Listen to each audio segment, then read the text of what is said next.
Hello friend, एक बार फिर स्वागत है आपका अपने चैनल दक्ष डीआईटी एजुकेशन में। तो दक्ष डीआईटी एजुकेशन में हम एजुकेशन और ज्ञान और नॉलेज में आपको लेकर आया है डिस्काउंट क्या है और उसके टाइप्स क्या होते हैं।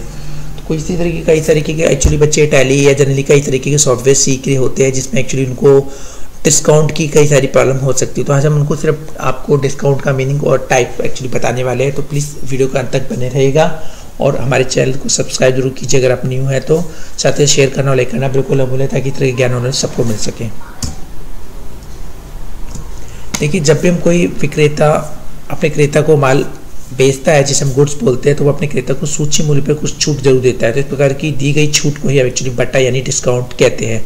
तो डिस्काउंट के अगर छूट या रियायत या कटौती के उपहार भी कह सकते हैं हम इसे।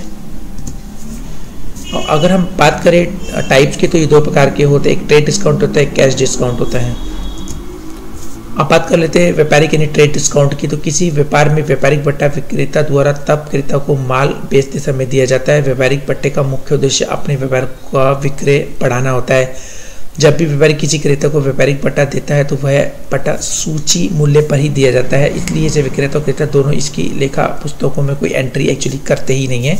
तो ट्रेड डिस्काउंट एक प्रकार का समझ लीजिए हम अपने कस्टमर को बनाए रखने के लिए और कस्टमर बढ़ाने के लिए ऐसा हम करते हैं। तो कोई भी एक जो सेलर जो बेच रहा होता है, जो बायर होता है, तो ताकि वो उसको खरीदे और इस तरीके की खरीदने के हम ट्रेड डिस्काउंट देते हैं। तो ट्रेड डिस्काउंट एक्चुअली हम कई बार आपने देखा मार्केट में जाते हैं तो हम बार्गेनिंग करते हैं। तो बार्गेनिंग के दौरान में हमें जो छूट मिल जाती है उसे हम एक्चुअली ट्रेडिंग या ट्रेड डिस्काउंट कहते हैं। तो ये होता है ट्रेड डिस्काउंट। अब बात कर लेते हैं हम अपनी उदाहरण के तौर पे। मान लीजिए अगर एक क्रेता है 20 मोबाइल 10,000 के रुपये प्रति मोबाइल की दर से बेचता है, तो जिससे हमने क्रेता 5% व्यापारिक बट्टा दिया है। तो 20 मोबाइल 10 रुपये के हिसाब से 2 लाख रुपये के बनते हैं। तो घटाया व्यापारिक बट्टा अगर हम बात करें तो 10,000 रुपये, तो टोटल जो हमें इनवॉइस बनता है सिर्फ वो हमारा बनेगा 1,90,000 का। तो यहाँ पर क्रेता विक्रेता दोनों ही अपनी पुस्तक में 1,90,000 रुपये की एंट्री करें, ना कि 2 लाख रुपए की। और जो उस पर डिस्काउंट मिल रहा है वो उसको डेफिनेटली नहीं काउंट करेंगे, तो वो सिर्फ एक्चुअल अमाउंट को यहाँ पे करेंगे। तो ये एक आपका ट्रेड डिस्काउंट होता है। अब बात कर लेते हैं हम कैश डिस्काउंट की।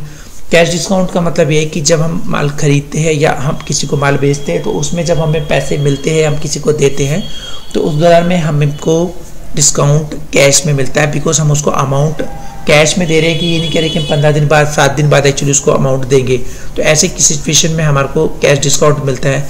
मान लीजिए अगर मैं किसी को सामान बेच रहा हूँ तो मैं सेलर और कोई मेरा सामान खरीद रहा है तो मेरा बायर है, तो इस केस में मेरे को उसे डिस्काउंट देना पड़ेगा, तो मुझे डिस्काउंट अलाउड करना पड़ रहा है। और अगर मैं किसी को से सामान खरीद रहा हूँ और मैं सामान खरीदते समय उसे कैश में पेमेंट कर रहा हूँ, तो मैं उससे बोलूँगा प्लीज़ मुझे कुछ डिस्काउंट बताइए कैश देने की वजह से।